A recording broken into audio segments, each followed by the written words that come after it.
Hey everyone, this is Nick from the Botch Pit, and I'm joined here by Jura. Jura, say hello. Hello. Ha! Ready for this.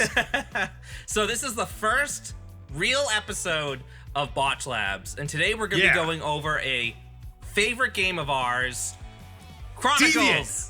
Ah, shit. We don't have the fucking book yet because the printing got delayed for the third time. You know what else gets delayed 3 times? Me graduating high school. Fuck that. My anticipation, I guess. I mean,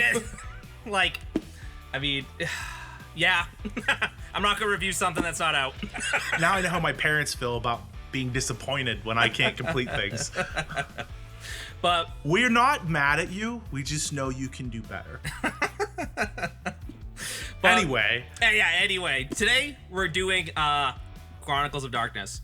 Now, the blue book. The blue book. And this is the only one we're going to take stuff out of today. And the reason why is because... We're lazy. No, it's not because we're lazy. Every character that exists in the entire line ought to begin as a human. At some... Why? Why? Because that's how it originally was. But Nick, I want to start as a mage right now. I want to start off as John Constantine right now. No! Because I am not a fan of that at all. I'm not creative enough to have a generative act leading to my awakening. Well, here's the thing, is... Start basic. You need to have basic ideas first in order to build from. Like, for example, that mage was a person at some point in time. Every single supernatural player character you started as was at one time a human. It is an exploration of the human condition. That is what Chronicles of Darkness is, and everyone forgets that. I think you're going a little far by saying that mages are human.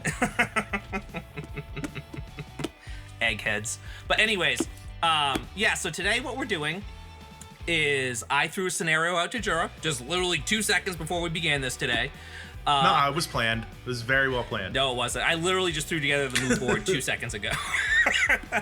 So, what the world that we're building is, I was inspired today by a whole bunch of different factors, and the one that stuck was a game based on a survival situation of a normal person during a kaiju attack. So, like, there's deviant, I guess. I don't know. Hey, Jura, let's do something called Botch Labs where we build better characters and build better worlds. Okay, the first episode's going to be the firefighter. Okay, Nick, I'm in. 10 minutes before you start filming this. Jura, fuck that idea. Kaiju. I like it. I think it would be fun. I think it would be, I don't know. I've always wanted to run a game like that where you had, it's just a survival situation, like Cloverfield, where like, it's just a normal person just trying to get out of the city and everything wrong's going around them. Both from natural disasters, both conflicts with, the giant monster that's rampaging through the streets, if there's one, if not two. And even in Cloverfield, the parasites, smaller enemies that come from this giant monster that could attack the players, such as a creature. What would you be akin to call that creature closest to? Those parasites. Crabs. Pubic lice. I'm leaving. Prove to me that those things. No, prove to me that those things were pubic lice. I have watched Cloverfield so many times, most of the time sober, 30% of the time sober, and I am always like, where did those things come from? Where did they fall from? And like every time, about 23 minutes in, there's this scene of the backside of Clover Baby's leg, and there's these bumps, and I'm like, those are fucking pubic lice. I don't care what anybody says. It's like a sea flea. It has to be like a sea flea. And yeah, sea fleas. Has to be, only can be a sea flea.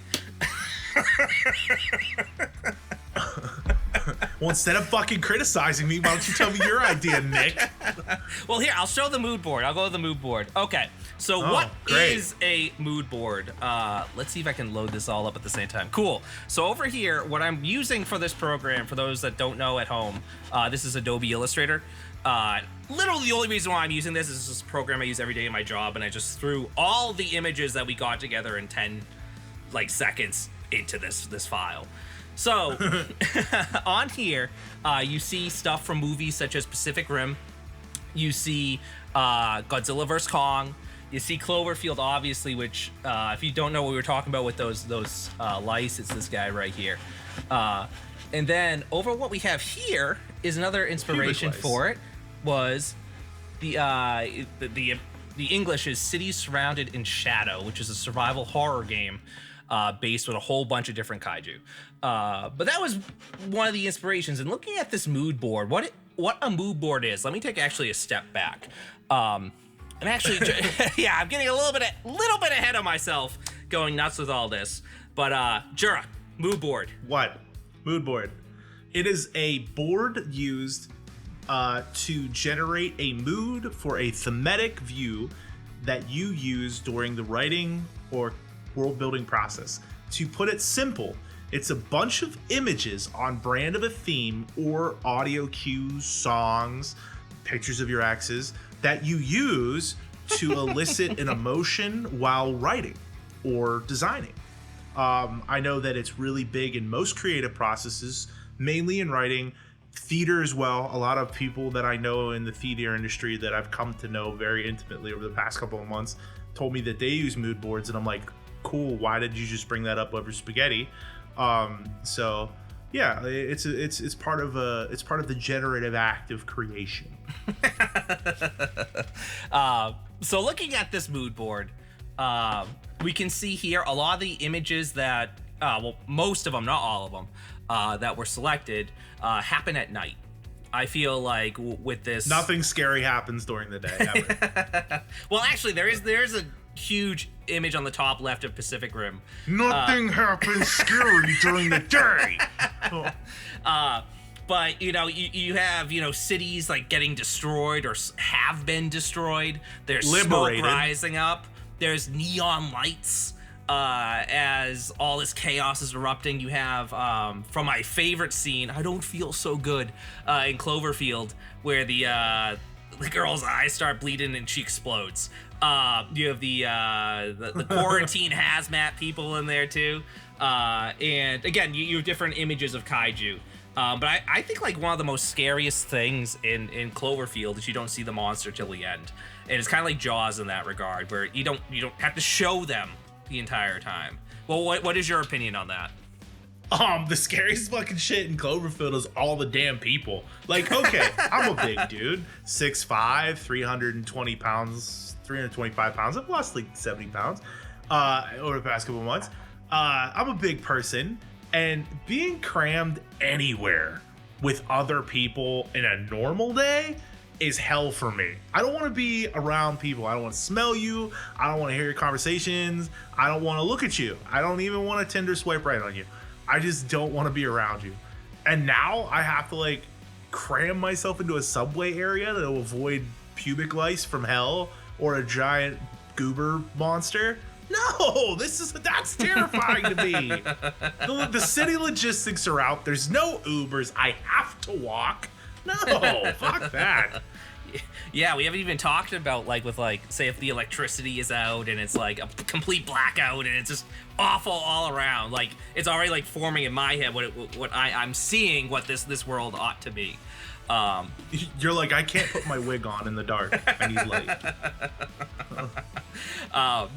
So again, that's the beginnings of this world. We're starting to develop themes for it, but more so often than that, what we wanted to kind of go over today is the beginnings of character creation for Chronicles of Darkness. Now, Jura, the idea that we had for this character, you're smiling already.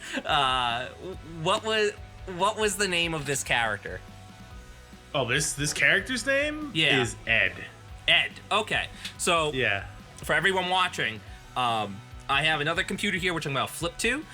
So this is the Chronicles of Darkness. It's the character sheet, just digital, and it's done by MrGone. You can get it off DriveThruRPG. And so what it has here is all the stuff we're going to be filling in. But even more so than that, once we start, I'm just writing this down just to get the initial stuff. But then what we're going to do is over back here on our mood board, depending on what how crazy we want to get, we begin writing it all here first before we even translate it over to the character sheet. But what I'm going to do right now is just do those initial ideas. So you said his name was Ed? Ed. Ed's a good name of a survivor. Ed. You sure? Ed doesn't. Yeah. Oh, yeah, dude. Ed. Okay, there's Ed's Ed. gonna make it. Okay, so tell me about Ed. Okay, so Ed is a software engineer. Okay. Computer science major. He minors in public relations. He's a third-year student at MIT, I guess. I don't know. He's kind of he's kind of a recluse. Let's see. So high intelligence when it comes to book smarts, but low social etiquette. And because of the extensive training in the the educational standards of his degree focus, he probably doesn't have a lot of time to like train his body physically. So you're atypical college, post grad school, Okay. So just at MIT, where winners get accepted. That's surviving Kaiju attack. You hear that? You hear that? MIT? You hear that? Somebody wants to go to school there. Well, looking at you. Well, the thing is with that character, what I think is really fun with the theme is it's almost a direct opposite or antithesis of someone that ought to survive in this type of scenario. Well, here's the thing, Nick. Interesting characters for a narrative aren't built to beat the fucking story. And if you build a character to beat the storyteller's story, you're a piece of shit and shouldn't be sitting down playing that game at that table, because you're not doing it for enjoyment. You're doing it to be a dick. That's great. So there's gonna be a blackout, and this person just gonna be like done, done. It's like boom. Just the eyes get wide. Like, oh my god, I have to survive with other people. Well, okay, I love it. It's funny, right? But for everybody looking at this video and watching this on YouTube right now, think real hard. Over the past 2 years, you've been quarantined for how fucking long? Now, what happened if this happened to Bar? Guess what? Warcraft's down, New World's down, all the video games are down, Halo Infinite's down, thank God you can shower. And it's like, you're not gonna have any type of survival skills. Did you know, Nick, that the average person can't build a fire in the woods? The average person doesn't know how to make a lean-to shelter? Stuff like that. Stuff that I was taught because my parents were fucking heroes, and not at all any type of detrimental, developmental to my life at all. But anyway, I digress. These skills that you think of when you're playing D&D and you're playing a game where you're a heroic personality, that's not Chronicles. You're not a heroic personality in Chronicles. You are exploring the human condition, and the human condition in 2021 is fucking isolation, bud. So, good luck. I can feel people cringing at this as they watch it, like in the future. They're just like, fuck. I hate him. Why does he say something so right? My table's broken. But you bring up an amazing point, Jura, is that... I know, I always do, yeah. Is that, you want to fit with the theme of the world, but you also don't want to win one up on top of the world, because it will drastically change depending on what happens in the next scenario. How many times have you run a game? How many times have you run a game and you're getting ready to, like, the first thing you do is you invite people. You're like, hey guys, I want to run a Chronicle. I want to run a story. You guys are out of the 6 people I know closest, you are the 6 I want to sit down and fucking hear your opinions on my writing for the next 4 or 5 hours. And people are just like, what's the story about? Fuck you. Nothing. It's not about anything. No, I'm not telling you that. So you can sit down and meta your character for the next 6 weeks, or you do what I do and you tell them what the story's about, right? And then you change it a day before. And you're just like, oh, by the way, I know that I said vampires were an issue. They're not. It's actually Wendigos. So, yeah. There's nothing wrong with giving your character a general plot device. I like to say something, and this goes into world building. If I'm going to build a story about Kaiju, I'm going to tell people that this is a world where your character wakes up in the morning and everything is normal, just like it is any other day. And then something happens halfway through the day to cataclysmically shake up their lives, and they are forced to live outside the normal confines of their day-to-day, and hopefully they make it out. Would you care to explore this world with me?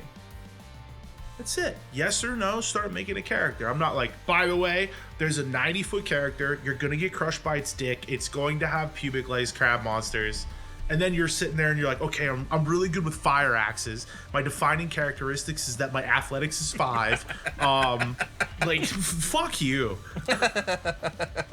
I'm sure this character would like to be stomped by the feet, though, of this monster. But let's let's keep going with this. Okay, so what would happen at this stage, everyone? Again, just because we're flying a million miles a second, this is a thing that I do sometimes too. Kind of like what we're doing here. Record yourself talking about the character, and once you record yourself as you're just like improvising, you're kind of making it off the top of your head. Take it, write down your notes, and then go through it and just continue to revise it. I think what we should maybe do now is start narrowing down the defining characteristics, and then putting it in the sheet. What do you think, Jura? Oh, you're the fucking boss. Okay, so in terms of defining characteristics of this character, and you like my lorem ipsum up here? Okay, so the name is Ed, and you said Edward. Edward. And you said that their day job is a graduate IT student. Yes, graduate IT student. So, what is someone in that position probably has a skill set that focuses on intelligence, and then computer. You know. Yes. No. Computer. You probably have something if he's working in that department. You said low social skills. Well, yeah. I mean, it's computer science. It's okay. Probably when it comes to, you said you described them not being not physically. Okay, I'm not saying that they're like a ball of gelatinous, euphemisms for bad hygiene. I'm just saying, like, typically if you're dedicated to academia, you have maybe like a pseudo regimented workout, but you're not like a Olympic athlete. Okay. I think that's more important, like, okay, yeah. Average physique comparatively.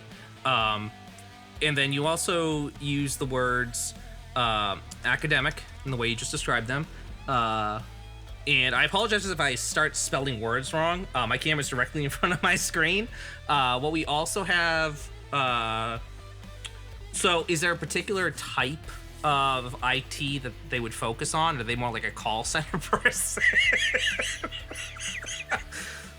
Or how would you describe that? Like, what branch of IT are they working in? They want to work for Apple. Okay, They want to be an Apple bot. want to work for Apple. What is their social situation like? Do they live by themselves? Do they live with other people? They live with a roommate, and they're like really far from their parents because MIT is really far from everyone's parents. So I guess let's go along that line and maybe start looking at some sort of relationship map for this character.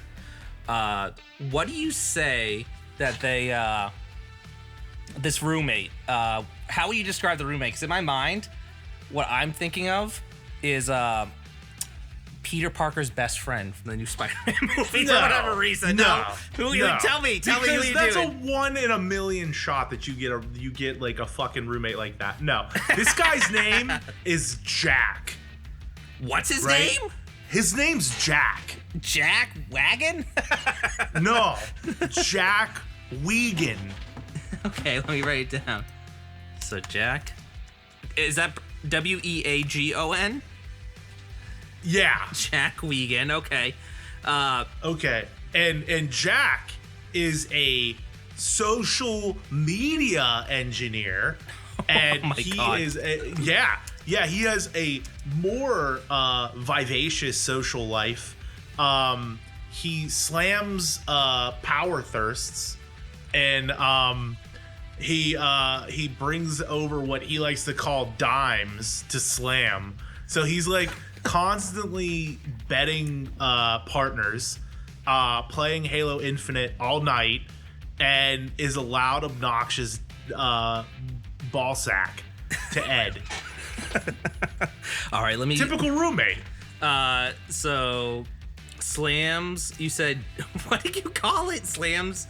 Slams dimes. Dimes. Slams dimes. Did you say it was a protein powder? Is that what you described it as? Power thirst. A power thirst. And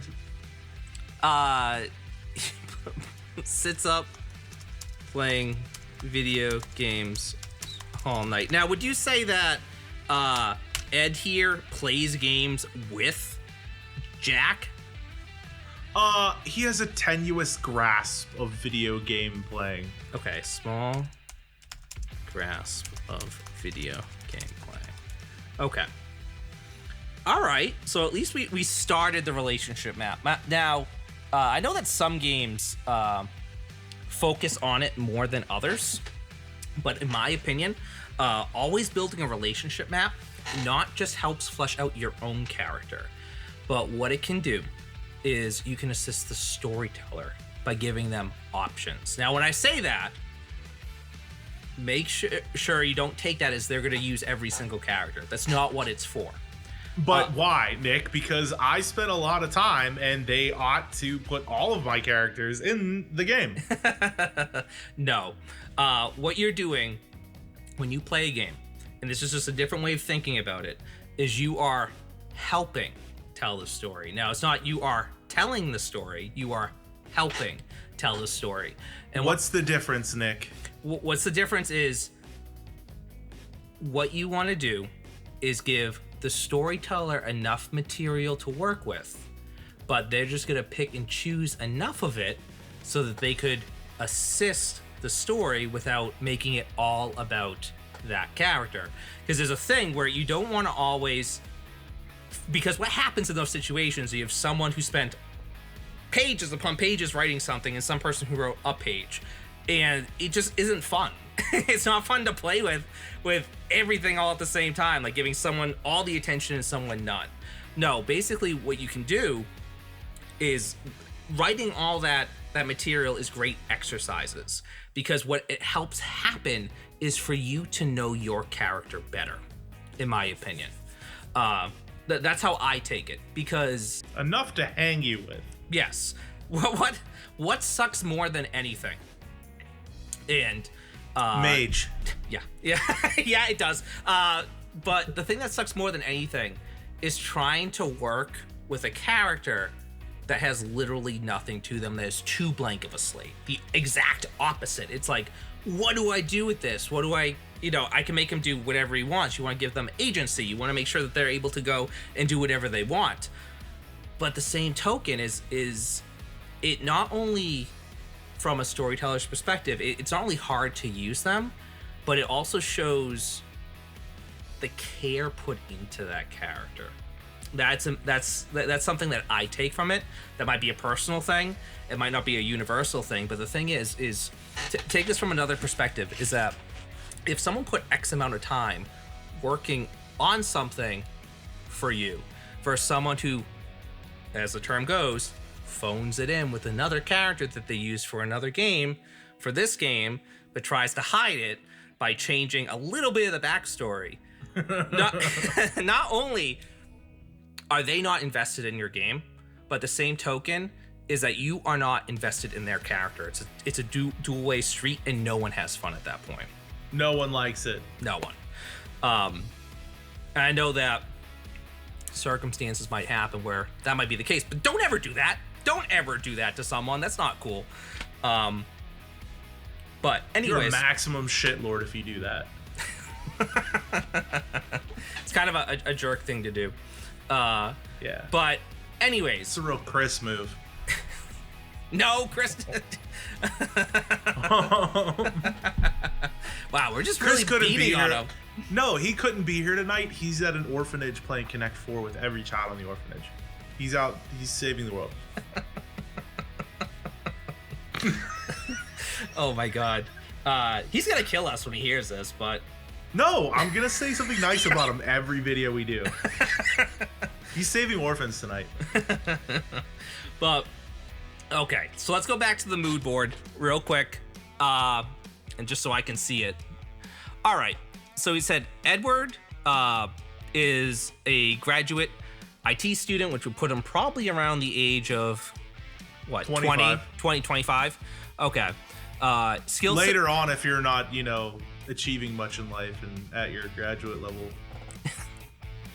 So school choice. And again, the way he described him is he had very low social skills. He had Adric. I said below average social skills. I didn't say very low. But you said average. Oh, I said physical.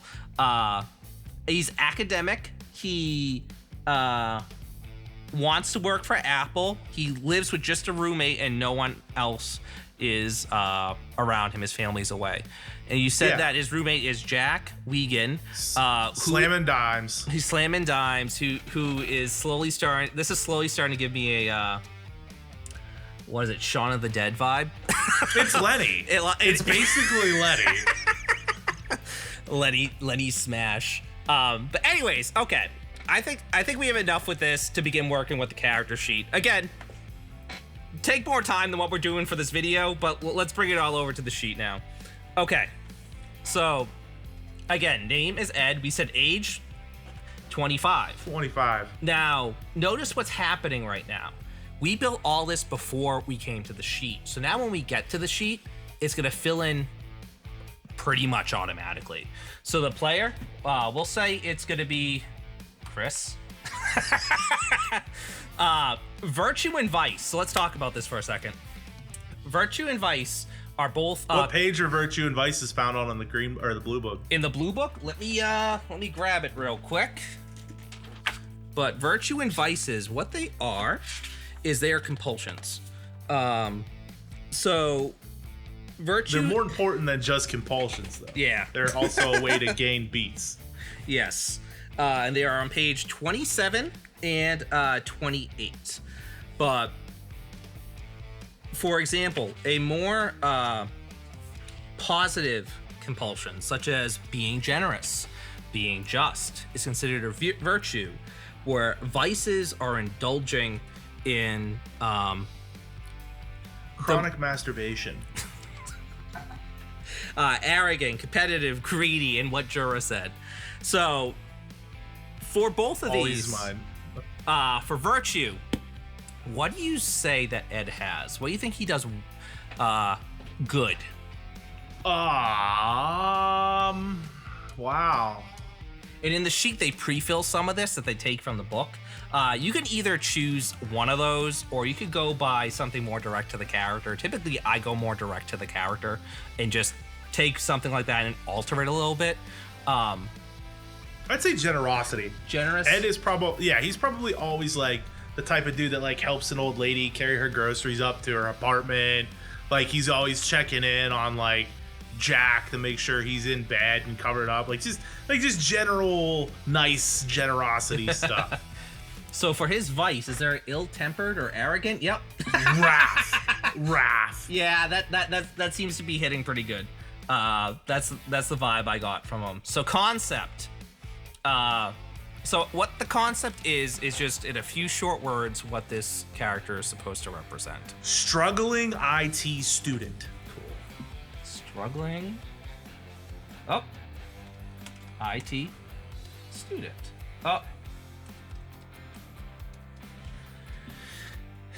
So Chronicle. What Chronicle means on the character sheet is the name of the game that you're playing. So we'll just call this game that we're making up Kaiju.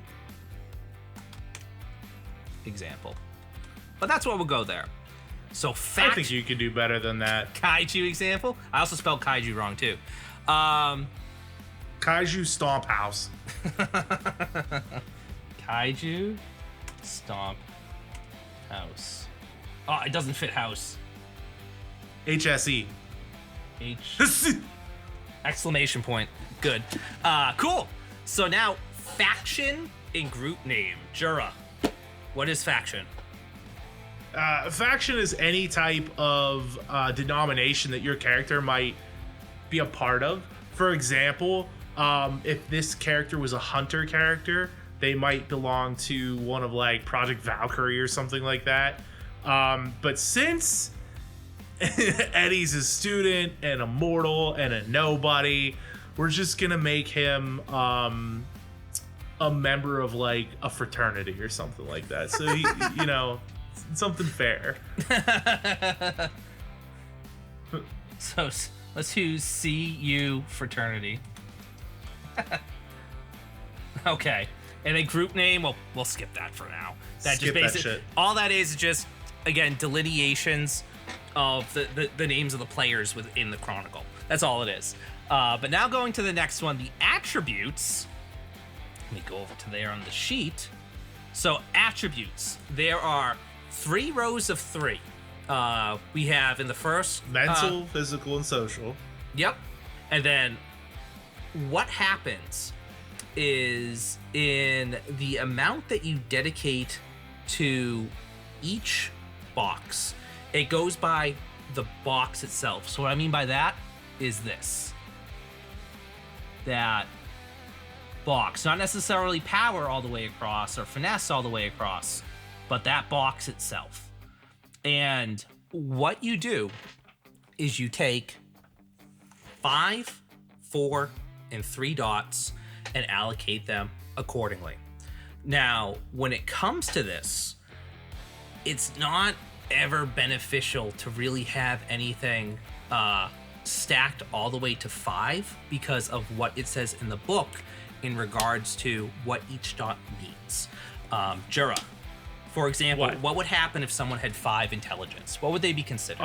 They would be as smart as I am.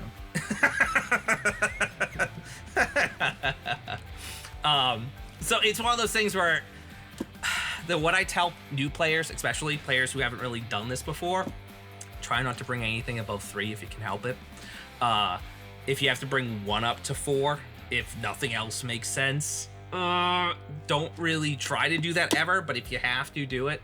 But let's get a more well-rounded character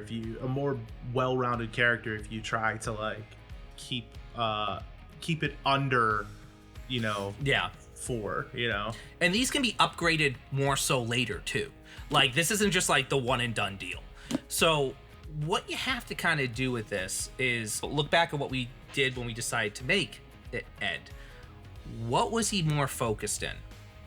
He was more focused in intellect, right?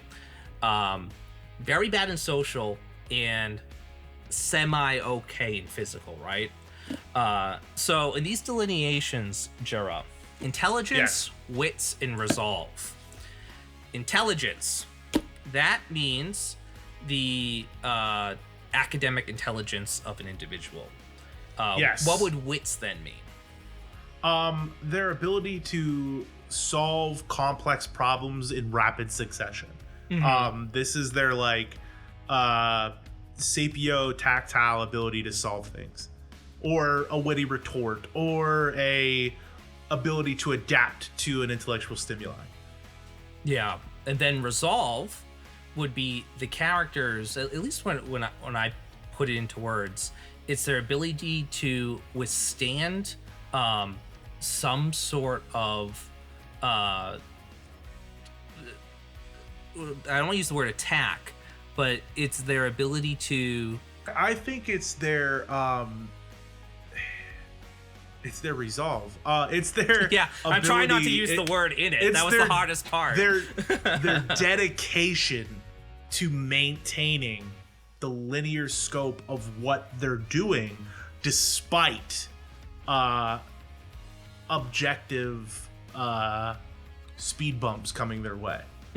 It's their ability to maintain whatever they're doing, be it a thought, a rational movement. It's the ability to maintain that through adversity. And then the next set of attributes, we have strength, dexterity, and stamina, all physical attributes. So strength is your physical ability to be able to perform actions that would, be incite muscles or muscle movement. Lifting something up, moving something heavy, clapping cheeks. This is all strength based. In dexterity is the ability to again, I keep wanting to use the words in the definition. It's not that. It's manipulate physically with finesse. Yes, and such as aiming or something such as that. And stamina is the endurance one has in performing actions. Yeah. And then presence, manipulation, and composure. Presence is your ability to kind of... Actually, Jura, why don't you take that one? Because you have way more presence than I do. Well, it's good that you know that now. Presence is your ability to fill a room with your raw charisma. It is commanding a conversation. It is dictating directives in which to do something. It is the drill sergeant in the room, the command sergeant major in the front of the podium. The presence is what you command out of your audience. The higher your presence, the more awestruck people are when you walk in a room. Nice. I have 5 in them at birth. So then the next one's manipulation, which is sheave tactics, which is all about your ability to get someone to do something and be able to make them think that they thought about doing it themselves. Yes. Yes. Yes. Good. And then the last one is composure. Now, composure is your ability to keep cool in very, very stressful situations. And the one that I always get asked a lot is, what is the difference between resolve and composure? Easy peasy. Yeah. Why don't you explain it, Jura? So resolve is your mind's ability to continue an action despite adverse situations. Composure is your ability to not let anybody else fucking know that you're stressed out about it. The best way to define composure is a duck. Calm as shit up top, pedaling like fuck underwater. That is composure. I like that analogy, the duck. Perfect. My dad always said, be a duck. Calm above water, pedaling like hell underneath. But he'd do this too. He'd do this. What does he do? He'd do this. It always killed me, dude. That's always great. Killed me. That's perfect. So, if we look at the character sheet, each one of them has 1 dot, right? So we automatically have a dot in everything. But now we need to distribute. Because you can't suck that bad. Yeah, exactly. It's like everyone gets a dot minimum. So now you can go 5, 4, and 3. So for Ed here, and again, you can change the opinion, Jura, because he's your character. But to me, 5 in the intelligence category, that block, 4 in the strength block, and 3 in the presence block. What do you think? Yes. Yeah. Okay. So he's not very presence inspiring. Maybe he's a little bit of manipulation, a little bit. A little bit. But let's take a look at this. So, intelligence, wits, and resolve. What do you think he has the most in? I think that Ed probably has the highest dot calibration in intelligence. Okay. In that box, intelligence is probably his highest. Okay. Resolve is probably his lowest. Okay. So, again, you have 5 points to spend in there. What would you like to allocate it to? I would say... I would put intelligence at 3. Mm-hmm. Wits at 3. And resolve at 2. Okay, perfect. So, now let's move on to strength. So you have 4 to do into there. Yes. Dexterity 3. Mm-hmm. And strength and stamina 2. Okay. And then the final one, the social one, presence, manipulation, composure. So what I would say 3 in in manipulation. Okay. And 2 in composure. Okay. Cool. Awesome. So we have the attributes done. And now what we're going to move on to is the skills. So skills. There are 3 sets. It goes by mental, physical, and social. And the distribution for that is 11, 7, and 4. And if you ever forget about any of this, it's all listed along the bottom of the sheet. So what that means is this, is that one of those categories, it doesn't matter which one, has 11. One of those categories has 7, and the last category has 4. Now, when it comes to that, it ought to kind of reflect what you kind of did at the top, at least to me. How do you feel about that, Jura? Like, someone who has high in intelligence on the top probably ought to have highest in the mental category. No, you should do it in reverse, Nick. Somebody who has high mental attributes should have the highest social attributes. Yeah, no, absolutely. Your skills ought to mirror, just like in real life. If you are incredibly book smart, you probably have a very good understanding of how to use modern technology, because that's probably how you get the majority of your information. If you are an incredibly physical person, then you probably have an easier time with things like being athletic or strength resistance, brawling, bare knuckle fighting. You probably have some sort of weapons training, even if it's something as simple as shooting the 22 at the varmints on the old family ranch. You probably have some sort of training in that. So realistically, if you're going to make a character that is hyper intelligent, you ought to try and throw the majority of your skills into intelligence-based skills. Just my personal opinion, which is the only one you need to listen to. Cool. So looking at the sheet. So again, mental, physical, and social. To mirror that on what we have above, it would go 11, 7, and 4 in that order. So with mental, you have academics, computer, crafts, investigation, medicine, occult, politics, and science. Most of those are pretty self-explanatory what they are, but again, academics has to do with your schoolwork. Computer has to do with any sort of computer, which something that gets a lot of people is, say if you were going to do something with cell phones, that's technically computer. You have crafts, which is the ability to literally build things. Investigation, again, in order to investigate certain situations. Medicine. If you use Google, you have a 1 in investigation. If you use Google, you have a 1 in investigation. I am so fucking tired of playing games with people in Chronicles. They're like, I don't need an investigation because this isn't the 1920s and I'm not playing Call of Cthulhu. No, listen, Timmy, sit the fuck down. You have a 1 in investigation. You know how to use Google. You've looked up Pornhub at least sometime in your life. You have a fucking 1 in investigation. You suck. Stop. You're bad. Medicine, again, medical application. Occult, the strange and unusual is kind of the best way for me to define it. Politics, again, any type of political situation. And science, any type of scientific situation. I know I use the words in the definition, but they're pretty much there. Yeah, if you're under 30 years old right now, you have 5 dots in politics.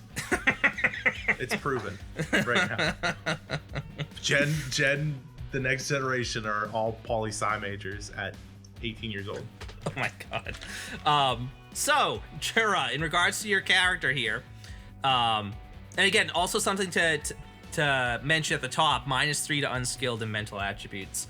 So that means that if you have anything that you are unskilled in, you get -3 to the dice. Because the system uses attribute dice plus skill, it is possible to have an unskilled roll take away your attribute dice to give you a solid 1 dice on a random happenstance roll. This is why you need fucking 1 dot in investigation, because if you don't, you're gonna get pegged.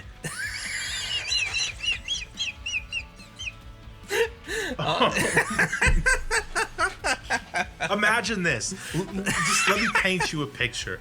Beautiful. I can't wait. My name's Darwin St. Clair.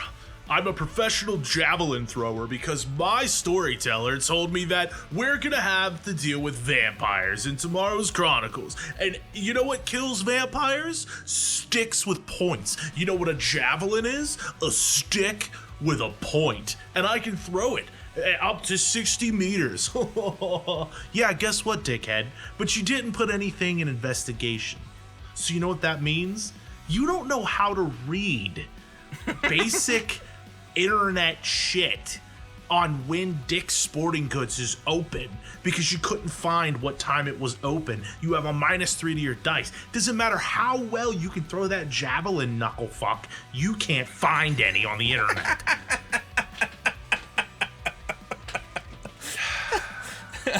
So let's say he has 1 in investigation.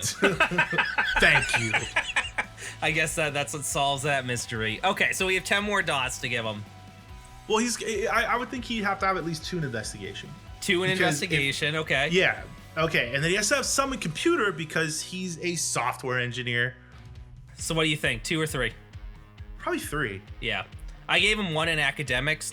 Probably 2 in academics, as he's You should have graduate. a bare minimum of 2 in academics. Yeah, he's a graduate school. Yeah. So we're up to 5. We're up to 7. So we have 4 more dots to do. Okay. So what else can we put it in there?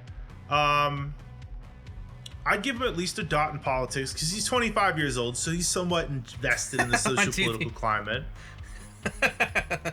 Local politics, right? Like he knows like what. Oh, there's also crafts, medicine, occult, and science left. 1 in medicine because he knows how to put a band-aid on. You sure? Yeah. Crafts will give him 1 because he can fold a bandana up and make a sling to put his iPod Nano in, to carry it. Yeah. His iPad. Or a Zune. He probably has a Zune.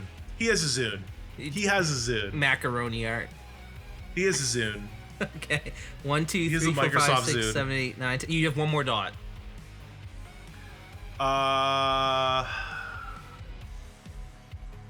Give him 1 more into science. Okay, so he's okay. It's So this is computer 11. science. Yeah, that's where that's where it starts to get weird. It's like, is that computer or is that science? It's whatever you want it to be.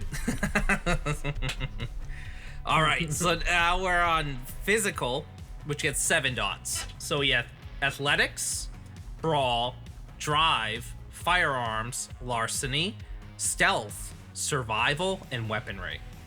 Okay, so he's getting nothing in brawl. He's getting nothing in weaponry. He's getting nothing in shooting. He's gonna get at least 1 in driving a car. Okay. Right? Yep. So we'll say 1 in driving, probably 2 in athletics. Let's say let's give him 1 in athletics. To start, 'Cause, you know, yeah. Yeah. He at least, you know, has a daily walk routine.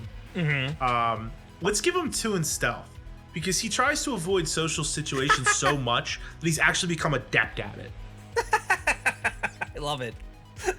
Why are you laughing so hard right now? I don't know. He's just reminding me of someone.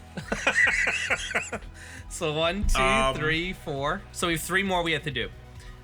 Survival probably.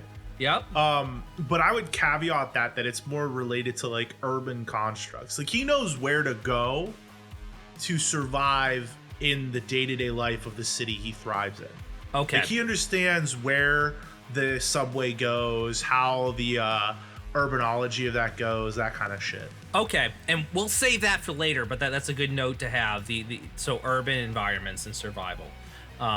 Okay, so 1, 2, 3, 4, 5. 1, 2, 3, 4, 5. So we have 2 more we have to give them. What have we missed so far? Larceny, weaponry, and Brawl. He's not getting weaponry. No, Well, those are the ones we just don't have. Give him 1 in Brawl, because anybody can throw their hands at somebody. Okay, and then 1 more. Give him 1 in Larceny, because he's downloaded dark web shit once. All right, and now in social, he needs 4 dots. And we didn't really explain what the things above were. Again, most of these kind of make intuitive sense. Athletics is, again, built off the initial one up at the top with strength and it's dexterity and stamina. So athletics is like how well you can like run and stuff. Brawl is how well you can fight with your fists. Drive is driving a car or bicycle or anything in between. Firearms is the ability to use guns. Larceny is the ability to break into things, or any type of robbery, theft, anything like that. Stealth is the ability to hide. Survival is the ability to literally survive. And weaponry is stuff not covered in firearms and Brawl and other things like that, such as like improvised weaponry and stuff like that. So now in weaponry is also like swords and shit like that. Yes, exactly. Yeah. So it's social. We have Animal Ken, which is the ability to communicate with animals. Yeah, I think we need to give him 1 of that. Empathy. Empathy is the ability to feel what others are feeling. He has 0. Expression is the ability to express oneself, such as performances. Intimidation is, again, the ability to intimidate someone, to like beat someone down mentally. Persuasion is the ability to convince someone of something. Socialize is the ability to just talk in front of like more of an audience, whereas Streetwise is to also kind of talk with like on the street, or kind of like, actually, Jura, explain Streetwise a little bit better. Streetwise is knowing the concrete jungle in which you grow up in. Streetwise is understanding the difference between seeing a group of people and talking to them about sports based on the fact that they're wearing a Jacksonville Jaguars t-shirt and not a Pittsburgh Steelers t-shirt. It's also knowing the local slang terms. For example, the word bet, instead of saying, yeah, sure, whatever you need, my friend. Like, Streetwise is just understanding the colloquialisms in regards to the street level activities in the city that you live in. Awesome. And then Subterfuge. Subterfuge. Lying. Yes, exactly. The ability to lie. So 1 in Subterfuge, 1 in Streetwise, 1 in Animal Kin, and 1 in Manipulation. 1 in Manipulation. Oh no, not Manipulation. Yeah, Manipulation. Do you mean Persuasion? Persuasion. Yeah, let's same thing to me. All right. So now what comes next is specialties, or skill specialties. And this was something that really messed with me when I first started to do this stuff. What it is you can, like Jura was saying with survival and indicating the concrete jungle, it's to take a very specific element that exists within those skill trees, such as, for example, firearms, like Jura said, a 22 or a small pistol. And what happens in those situations, you get an extra dice that has something to do with that situation. So it's just basically like additional modifiers onto the skills. So we're going to identify 3 of them now for Edward here. So with that, you said in survival, you said concrete jungle? Yeah. It doesn't fit all of it, but we know what we're talking about. Okay, now you have 2 more. Is there any others? If we go back to our mood board, let's see if we wrote anything down on it. No, because we've been gabbing like 2 little fucking gossipers the whole time. You said intelligence, computer, low social skills, average physique, academic, wants to work for Apple, lives with a roommate really far from their parents. Computer sciences. Yeah, computer sciences. In computer or in science? In computer. Okay. What would you like to write? I would write Apple OS. Okay. Then you have 1 more to do. Let's do it in Persuasion. Okay. And how do you want to outline their persuasion a little bit more? Anything regarding code, he can just talk in such a way that he convinces people that he knows exactly what he's talking about. Okay. To such a point where like they don't even want to argue with him. They're just like, yeah, dude, you know exactly. Yeah, you know. He no bully. He bullies people. I love it. All right, cool. So now going back to the sheet, we did the attributes, we did the skills, and now comes merits. Merits. Now we get 7 dots in merits. Now, what a merit is again, it's a further distillation of the character, and the best way to think of this, in my opinion, is that they are more perks the character can get in order to fully flesh out their actual ability of being this character. Perks. Yeah. What do you think? What do you think about that terminology for that? I think you're spot on. I flipped to the camera on you when you said that. And you look so disgraced. Tell me what you think they are. How would you define them? I would agree with you as that they are distillations. I would also say that they are further explanations of skill subsets. For example, if you are an athletic character who is good at Brawl, it makes sense that you might have Kung Fu as a merit, because it's just the next natural progression of a skill. Your attributes mean that you are physically imbibed with the strength needed to be a fighter.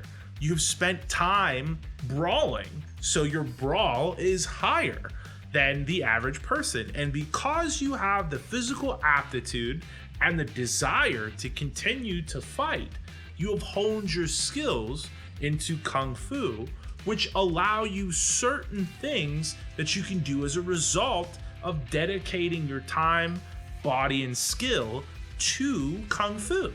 For example, like doing aggravated damage with your fists because you know where to strike someone. That's just one example.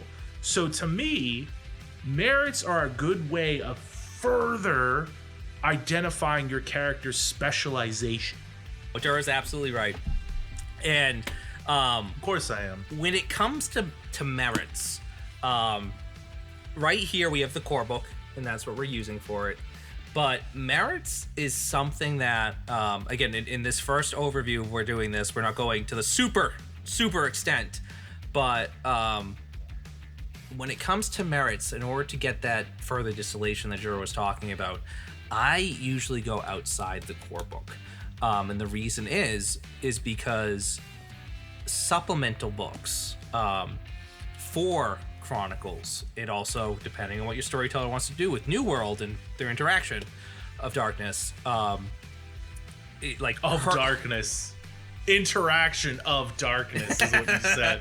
I am getting rocked. It's been over an hour on this. But New World of Darkness. Sorry, Jura. Especially for Chronicles, I tend to use Hurt Locker a lot. And other ones that we've reviewed here on the channel. But this is something where for this, we're just going to keep it to the core book and what they have for it. And what's great about MrGone's character sheets over here is when it comes to merits, they ought to have the drop down, but okay. So what happens with this though is sometimes when we click them, they're not going to fill in the actual dots in the merits. So what you would have to do with that is in the core book, if I flip to some of them, they outline them all here. And again, there's also other resources for you to get for this, but the best one here, let me flip. For example, here, they list all the different merits starting right here. Now, something very, very important about merits is this one right here, renaming merits. A lot of people, what happens is they pick the name of the merit and they keep it. But something that I like to do, so for example, if we want to take area of expertise, which you'll probably have in computer right there, you would do something like computer science whiz and in parentheses write area of expertise. That's something that I like to do in order to further define the characters I make. But taking a quick look at this, Jura, would you say that they probably do have an area of expertise? Yes, Nick, I would agree with you on that assumption. All right, let's give them that. And I think on this sheet, because of the way that it's built, it won't allow me to do the parentheses thing. But we'll, again, on your sheet that you write out, do that. And then it would require prereq, which in this case would be resolve 2 and 1 skill specialty. And let's just say his area of expertise is that Apple OS on computer. Now, is there another one that comes to your mind, Jura, of what he should have? I would give him a second area of expertise. A second area of expertise? Yes. And what would you define that as? I would say like C++ or something like that. In code for the persuasion? Yeah. Cool. Yeah. What else would he have? So definitely mental merits, I think. They give him vice written and give him a second one. We could give him some sort of direction sense, strictly because he's used GPS so much that like he has some sort of like brainular muscle memory in regards to the direction of like where the Starbuckses are and shit. Maybe he does Uber on like a side job or something, you know? What do you think? Fast talking? Fast talk. That makes him Fast Eddie. That's his name now, Fast Eddie. Fast talking. Let's go down here to social. If you find yourself drawing connections to this character and you feel like this character is you, please comment below. Where's Subterfuge? Does he have 2 in Subterfuge? He doesn't have 2 in Subterfuge. We can't take it. Let's give him 2 in Subterfuge. Let's go back and give him 2. Okay, we're gonna change Streetwise to Subterfuge. Yeah, that makes more sense because we also gave him up here the survival of concrete jungle, so it's the same thing kind of. Now, How many dots do we want to give it to him? How many we got left? 1, 2, 3. So this is 4. We have 3 dots left. Give him 3 dots. just to speed this up. Well, that and like that's truly his greatest asset. He's just able to talk real quick, but no, he doesn't want to talk to anyone. That's why he talks real quick. Yeah. They're like, "What have you been up to, Edward?" He's like, we're just going over here doing some kind of OS system. We got all about a capillary exchange between the OS system and the backdoor and a lot of shit going on. And they're just like, "Okay, Ed, bye." And he's like, "Later." Just walks away. And like that's his character flaw, you know? That's his vibe. All right. So now if we go back here, and again, spend the time with merits, look into them more. As long as you know the general idea of what they do, that's all that matters for this exercise. So now we fill in all these other statistics, all derived down here. So for example, health is stamina plus size, but size is 5 for adult humans. So let's fill in size first. The fact that it's on the right always drives me insane. Because I introduced this before they introduced size, but it's 5 plus stamina, which is 2. So that is our health. 7. So 7 total. So 1. 7's pretty good. Yeah. Yeah, that one's great. So now we have willpower is resolve plus composure. So if we go resolve plus composure is 4. So willpower. Willpower. What is willpower, Jura? Willpower is your ability to continue to drive yourself despite all the bullshit going on. Now, I know some of you out there, you're gonna go, but Jura, that sounds a lot like a resolve. And yeah, it does sound a lot like resolve, okay? But it's not, because it's fucking willpower. Willpower is what you tell yourself. Willpower is like, no man, I'm gonna clap these cheeks. Nothing's gonna get in my way. Not math tests, not computer science, not my midterm. These cheeks, they're getting clapped. And that is like, you dedicate your mind to it. It's all about the clapping. The clapping, yeah. But resolve is like, tonight, boys, we're gonna lose our virginities. That like, but willpower is doing it no matter what. Doing it no matter the Oh my god. how many times you strike out. We're doing it. We're doing it tonight, boys. Resolve is dedicating yourself to wanting to clap cheeks. Willpower is clapping cheeks no matter how much whiskey you've drank.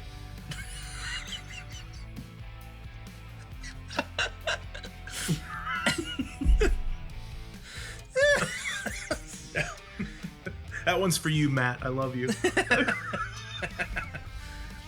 Oh my god, where were my entire brain has just been shot. Defense is lower of dexterity or wits, so we go up here. Dex.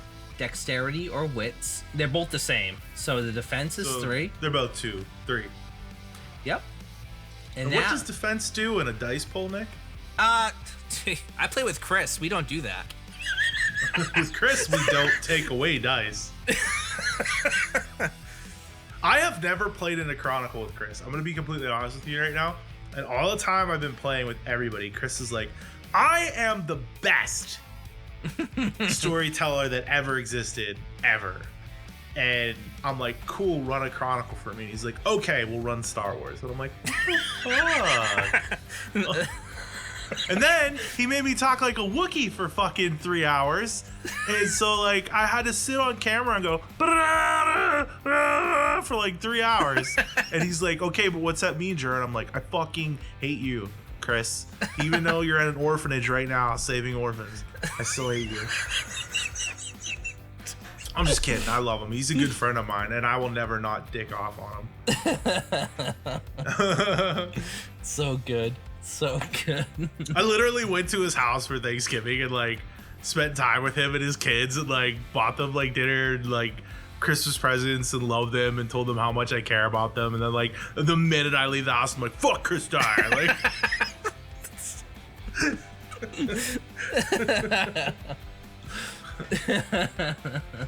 Oh, we didn't add athletics into that. Oops, fuck that up.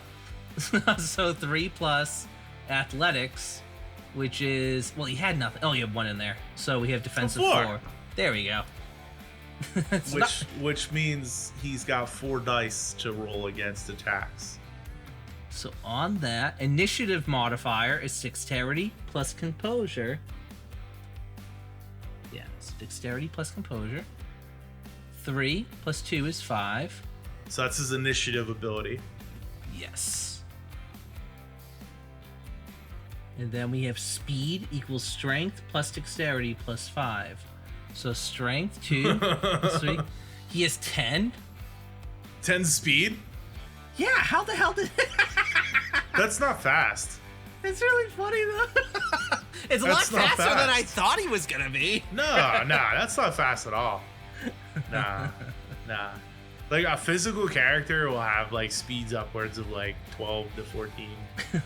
It's still a lot faster than I thought it was gonna be. It's average speed. I mean, And the starting integrity is 7. So 1, 2, 3, 4, 5, 6, 7. what is integrity representative of? So integrity, as I define it, is basically your ability to still maintain your humanity. So like, for instance, having 7 humanity means that you are neither super good or super bad. You are normal. And as your integrity drops, with every single dot you lose, you commit or can commit worse and worse atrocities before you reach 0. And once you reach 0, your character is now a storyteller character. You have lost your character because they have literally gone completely off the rails. So I think everyone in my family was born with like integrity too. Well, the thing is you could also drop integrity and get more points for merits and stuff like that. But that's something all for a later video, not for today, not on the first one. But yeah, no, the integrity system is something that's really, really, really cool. And especially when you start getting into other lines, it gets even cooler, in my opinion. But basically, it's your root in this world that keeps you grounded. It's your connection. It's your what? It's your connection. Mm-hmm. So with that being said, and again, we're not giving him any weapons or anything like that tonight. That is Ed. There he is. Ed. There he is. Starting mortal character in Chronicles of Darkness. Yeah. And I think what we should probably do with Ed going forward, because we're going to do this through a couple of different splats, right? Yes, we will. So that's something we haven't really talked about yet. But yeah, no. So what we're doing is that we first want to come up with a normal human first, and then we were going to do other things later. But your idea, Jura, what were you thinking about Ed? Well, I think that each splat we should always do an original splat or an original character with the splat, but then we should also like morph Ed into the other splats. Yeah, that makes sense to me. I like it. Yeah. And the thing is it's. Then again, all characters should start as humans first. So I'm a very big fan of that. I get very aggravated when that isn't acknowledged. But I guess let me go to this real quick. Yeah. So again, we have our mood board here, which the mood board established the initial idea for the story, the initial world we had. And then on the left there was the quick summation we made about this character that we wanted to see explore this given world. And then what happened is once that was all written out, we had the initial ideas in place. We then took that piece of paper and we translated it over to the character sheet. That is the process. That is the way that we're going to be going about all of this stuff going forward. Is what is the story about? How can our character fit into that story? Then taking that character and actually transforming them onto the sheet. Was there was there any other comments you'd like to talk about with that, Jura? I'm really excited to keep pushing on these characters. I like that. I hope you guys get something out of this. At the very least, how to build a character. Like, what the number one question that I get in the Botch Pit constantly is like, when are you guys gonna do a character creation video? Well, guess what, motherfucker? Here it is. Like, so I'm really excited to see what we do with this. I know that we have some ideas of some things that are gonna go, but this is important. Character building is key in being a good role player. And when I say role player, I mean ROLE, not ROLL. It's one of the fundamental things of being a good role player is building a good character, building a better character for a better world. And that's really what we're trying to do here, like we said in our introduction video. So stay tuned. We're gonna do some more crazy shit, guys. Yeah, awesome. And let us know if you like this in the comments below. And then if you keep wanting to talk to us, reach out to us on our Discord as well. But any ideas you guys have for characters or characters you want us to build, or even just an idea for a world you want to throw out to see what we do with it, we're more than happy to do that. That's what we want to see. We're all here together and we're all here trying to learn. It's all about pushing that education and all about showing what you can do with even the most grandiose scales possible or the smallest scales possible. And having fucking fun with it. That's really important. You have to have fun with it. Yeah. Well, with that being said, I think that's the conclusion of this first video. And we'll get into the more advanced crazy stuff later. And then even going forward, maybe we can skip over a couple of the definitions a little bit more to make it go faster. But I'm very, very excited for what's to come. So, just a reminder, you guys want to see a different kind of splat applied to the character template, please comment below. If you guys want a different world you want to put out there to see us toy around and build with it, please comment below. Join our Discord like Nick said. Like, follow, and subscribe. And let's keep this train going. Building better worlds. All right, everyone. Good night. Good night. Bye. Bye.